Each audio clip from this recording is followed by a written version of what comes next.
Hey guys, happy Friday night. This is a little bit of a different video. It's impromptu. I just figured I've got time. I'm winding down from my very busy week. I feel like I am almost fully recovered and pretty much have majority of my voice back. So my house is quiet because I am the only one home. So Friday musings, I suppose, things I'm thinking about, things I thought I'd be nice to share while maybe enjoying a little bit of Monroe. It's late, of course, so it's dark here. So the lighting is going to be poor. My guess is this video will turn out very grainy. And that's okay, because it's at this point just me kind of hanging out with you guys for a little bit, I think. Just chatting, sharing what's on my mind, because I feel like I've had a bit of an epiphany, perhaps, this week. And just figured I would talk about it while just spending some time with Monroe. And I think my dog will be coming in. I hear her, the pitter patter of her. Hello, Ruby. She's wondering where I am because she was in the other room. I'm gonna unswaddle Monroe because she's been swaddled this whole time. And I did put her back into this pretty little Gymboree sleeper because I love it. And I knew this week it would be very difficult for me to spend really any time with her. And I wanted her to be warm, even though we had two, count them, 70-degree and sunny days here this week. But now we're back to it's cold and we may get some snow early next week. So joys of living in upstate New York. And it is what it is. It's just kind of part of what brings on spring. Hi, Ruby. So yeah, it's kind of, I just want her to be comfortable. Even though June is currently sitting in the nursery in her little summer romper that has the little lemons on it. I love it. I don't even care that it's cold. She's in there and she's warm, so it is what it is. But here we have Monroe. I love keeping this baby swaddled, and then when I unswaddle her, she just kind of uncurls, which is lovely. But I love her. And I love the floppiness of her. She's a very floppy little newborn. I think she's the perfect blend of silicone that makes her nice and soft, but yet she does hold her form very, very well, which to me is important, especially because I have become more of a collector who likes to enjoy the whole experience with silicone. I like to hold her a lot. So yeah, she's just the sweetest little thing. You can see Haru just wandering about. Yeah, so things that have been on my mind this week, things I've really been thinking about that I just figured, why not share? It's a little different for me. Different is good.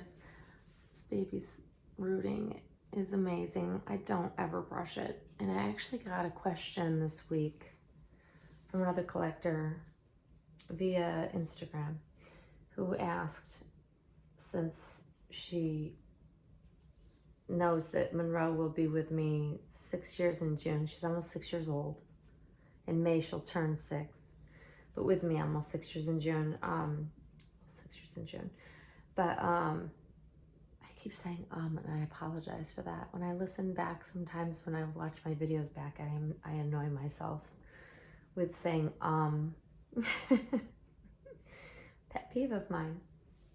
But the question was, how have I kept her hair so well manicured and so nice and fully intact, because it is fully intact, for almost 6 years and thoroughly enjoying her, putting hats on her head, all of the things.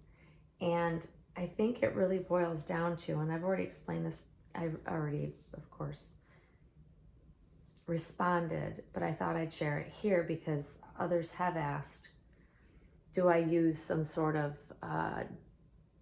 maintenance baby or mohair conditioner? And the answer to that is no. I've never put any conditioner in her hair. I've never washed her hair. And the reason is because I think that mohair, if you leave it alone, and this is something that other people might have differing opinions on, but this is just based on my experience, so take it with a grain of salt. I think that for mohair that's good quality, you shouldn't have to put like conditioner in it all the time to keep it from being dried out. I haven't had any problems with breakage with her mohair, but I think it starts with what type of mohair, what quality mohair that the artist uses when they choose to root a doll with it. And that's the thing. I have had previous reborns and a couple of silicone dolls that had very poor quality mohair. And it was evident from day one that it was poor quality or it was too fine. I think that there's the right kind of mohair to use. I think it also matters how it's rooted, how it's sealed, and then of course how you care for it and what you expose it to how long it'll last. And I know that Claire uses really premium quality mohair for her dolls. And it's not to say that other artists don't. I don't know what other artists use. I can only speak to Monroe's hair, which I know that other Claire Taylor doll mommies have also said the same thing, that the mohair is a really good quality and it lasts. But also, Claire roots the mohair really deep into the head, so you don't get a lot of hair loss even when you brush it, which is wonderful because you can still, if you like to brush your doll's hair, you don't have to worry about the doll losing all of their hair. And you can see that she's got a full head of hair. And she was rooted to have it be sparse towards the front of her head. And so the rooting has stayed exactly the way it was since I've ever had her. And I don't see I don't see any hair loss when I lay her down on things. And other dolls I've had in the past, especially silicones from other artists, they've just literally, you lay them down and you would pick them up and there'd be a bunch of hair on where they were laying without any friction. And that is a scary thing because you don't want the doll to go bald just never touching it, but it can happen. So long story to get around to saying that I think that it starts with the type of mohair that's used, the quality of it. I think that too fine a mohair might look nice upon first glance or when the doll's first made, but it doesn't hold up, it tangles and it gets really, staticky and just weird, and a lot of loss with that I've noticed from people that have dolls with really fine mohair. This is a little bit more coarse, but it's not too coarse. I don't know, I think it's a nice balance because I think it's very realistic to a newborn's type of hair, of what a real newborn looks like. Again, I've shared this before that I've literally laid Monroe next to two of my friends' newborns, two different newborns, and the realism spot on, like head to toe, coloring, painting, hair, you name it, it was spot on for realism. So, I still hold true that I think that she just has a lot of realism to her, and I'm very lucky. So yeah, you're so cute. It's nice just spending time with her. It's something I haven't had all this week, and that's what's got me thinking of what I wanted to also chat with you guys about. I realized something, that I tend to struggle. So when I get really busy or like I've been sick, that's been an issue. I've been sick. It's taken me 2 full weeks to recover from RSV. Nasty, nasty virus. but it's going around. It's taken a lot to recover, and I didn't obviously dedicate time to just hang out with my dolls. I did make a couple of videos, of course, but they were brief videos and they were just not anything too intensive that I would have to plan out.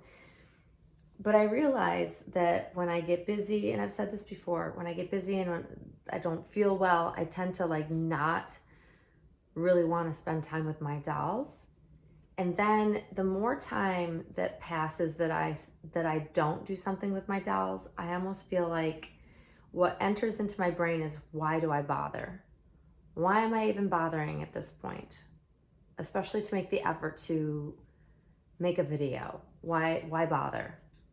And that kind of starts to, this little seed of that starts to grow in my mind. The longer I spend without my dolls and the longer I spend not doing things with them, that thought grows and grows and grows and grows. And I have realized, this is the epiphany, guys, that's why it gets harder when I'm away longer. So consistency, I've noticed in my overall world of living as a human, consistency is key, like working out every day.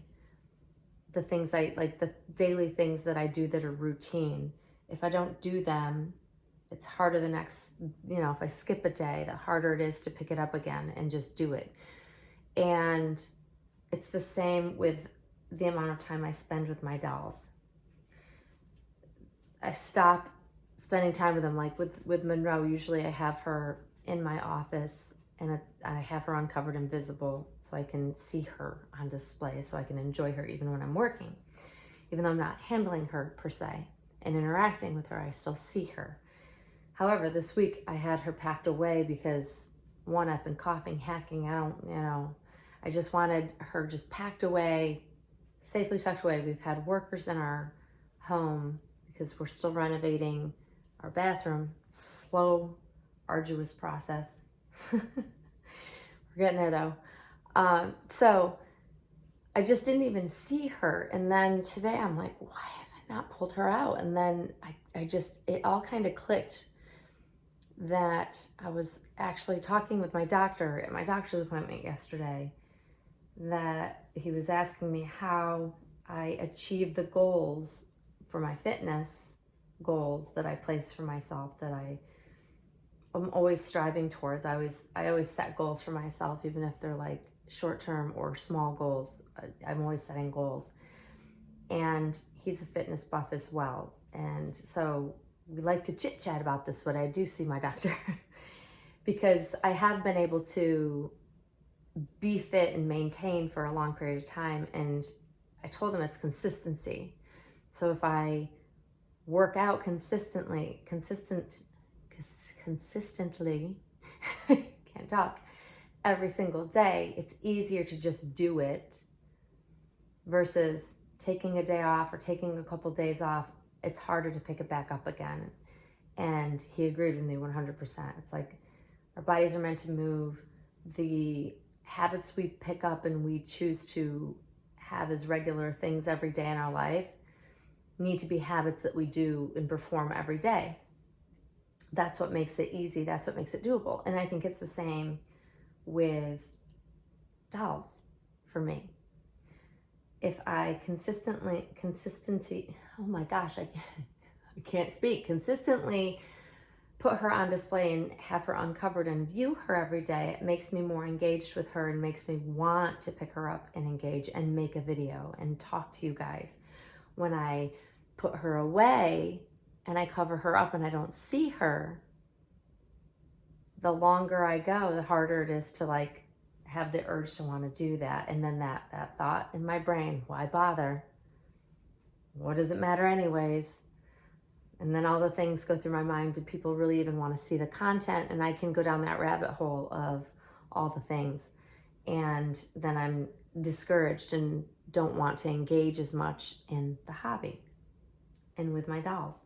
So for me, I think that epiphany that came is that I need to do more consistent time with my dolls, because it should be a daily habit at least, because they bring joy. And peace, they relax me, they lessen my anxiety, and I just love holding this baby so much. Like just feeling the weight of her just feels so natural.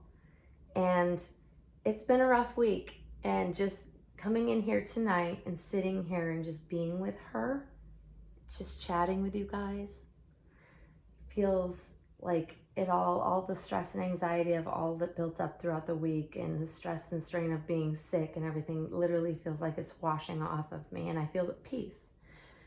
And I love that feeling. And it's because I'm with her. And that's important.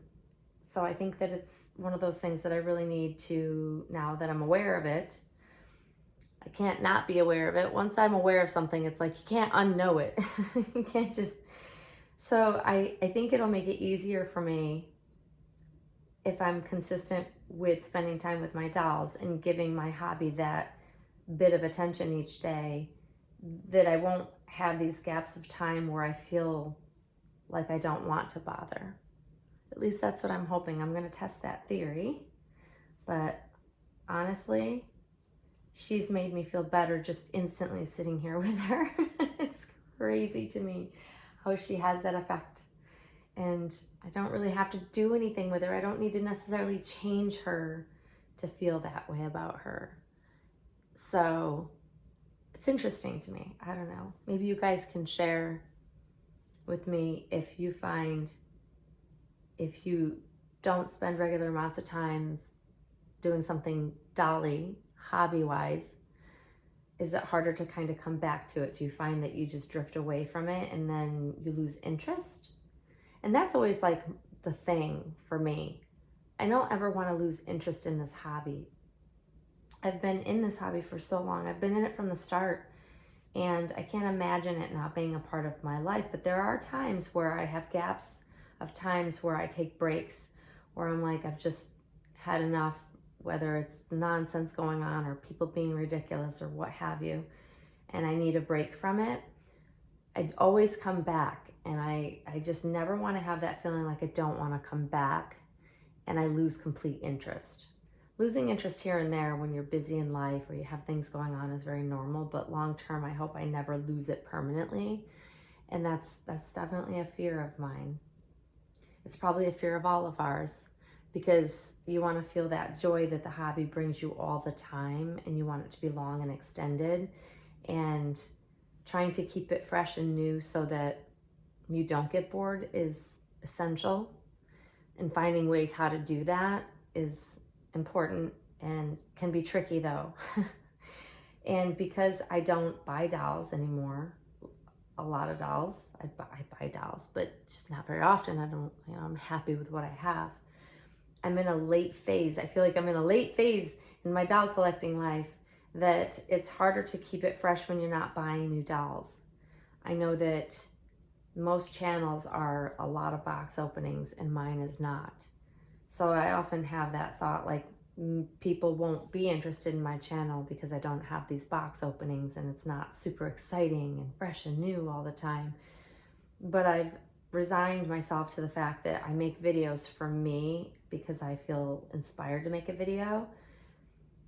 I don't necessarily make them for other people's entertainment. If others get joy and some entertainment out of them, or some knowledge or good information, or just enjoy watching, then that's a bonus. And I love that I'm able to do that for others. But at the end of the day, I think it needs to be, and it always has been, I need to make videos when I feel inspired and make the videos that I want to make. And they may not be for everybody, and I'm okay with that. I need to understand that it's okay if it's not for everybody.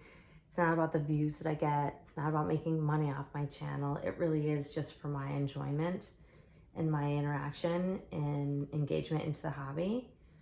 So yeah, a lot of things go through my mind, a lot of things. When you're on social media, when you share, things go through your mind. You start evaluating why we do things, should we continue, all of the things, and how to stay happy and feel like you're excited and engaged in the hobby at the end of the day. I'm telling you, Friday ramblings, that's what this is. I've just had a lot on my mind, and then I have these moments of aha. But anyways, guys, I'll wrap it up there because most of you probably are not even watching to the end, and I don't blame you. This is just a low-key sharing my thoughts, sharing Monroe, hoping that you all have had a lovely week, hoping that you all have stayed healthy, because being sick, it's not for the faint of heart, let me tell you. I'm glad to be feeling better, and hope everybody else is having a great start to their weekend. And little Monroe and I will definitely see you guys again very soon. Thanks for watching, guys. Bye-bye.